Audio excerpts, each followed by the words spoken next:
my colleague, Mr. Christian Murthy, just talked about was just blatant racism. Like, I'm going to just call a thing a thing. Like, this administration is racist. That he has always been a racist, and that is what we are enduring in this country.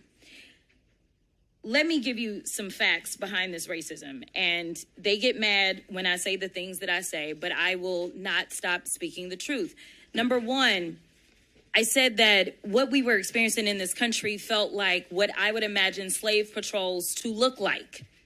And frankly, anybody that knows anything about slave patrols, this is exactly what it was like. We're talking about lawless people that are going around with no warrants or anything, and it's all about rounding people up and disappearing them.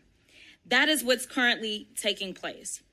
And interestingly enough, even though modern day policing was born out of slave patrols, when I was speaking with one of my friends who is a federal law enforcement officer, he told me that one of the things that he has observed is that the culture is created at the top. And when I think about it, it absolutely makes sense. If you have somebody at the top that will not tolerate the types of things that we're seeing, then maybe those under you won't do it. But we know that we have a racist at the top. He has called himself the head law enforcement agent in this country, and therefore everybody has decided that it is okay to take off their hoods and mask up as ICE agents. Now, we've talked about how they have hidden themselves, but again, it reminds me of the Klan. That is why I proposed the Clear ID Act to make them identify themselves, because it is dangerous for law enforcement as well as individuals, because you don't know, especially with ICE going around and doing the things that thugs do. They're busting out windows, they're breaking into homes, they're breaking people's arms. This doesn't sound like law enforcement. It sounds like thuggery to me. But just like you can have somebody at the top that sets the tone for ugliness going down, you guys are blessed, because in the city of Chicago, you have a mayor. You have a mayor that has decided that he will not back down. He will not bend to this administration, and instead he will stand up for the people. You have a man of valor that is going up against a villain, and I think that we have to make sure, especially while we're in his city, that we recognize his leadership, because it is invaluable. Now, some people think that this is all about Chicago, but I want people to understand that this cancer is infecting us everywhere, and if you don't think that it can come to your city, well, I've got news for you.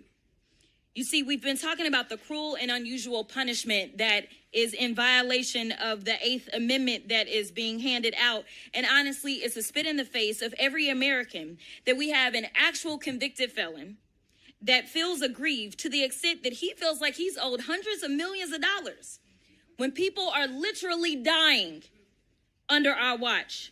Recently, I just sent a letter, it looks like on October 22nd, to Kristi Noem. And one of the things that I laid out is that we have seen the most detainee deaths in ICE custody in a single year in decades, with 20 deaths in the last 9 months compared to 24 deaths in the prior 4 years. Now, this week, we learned that an individual who went to the Dallas ICE field office for a routine visit, meaning that they were doing things the quote-unquote right way, they were detained. They knew that this individual had diabetes and required insulin every 2 hours. Despite ICE having been told this, the individual was denied access to their medication for 8 days, resulting in hospitalization. There are some that say that we are making America great. But to me, it doesn't feel like greatness. It feels like grossness. That's right. And in fact, I want to ask a few questions, and it doesn't matter who answers them. Is it great or gross to go into people's houses and drag them out in the middle of the night? Gross. Is it great or gross to make people afraid to do something as simple as go to school? Gross. Is it great or gross to make hard-working people say, I am too scared to show up to my job? Gross. Extremely gross. Thank you so much to each and every one of you for your courage, Thank you so much for showing up. And Miss O, I want to tell you that I understand that your mother is being detained in El Paso. I did go and visit that facility. I want you to know that I am always on my job. Oh, you're back.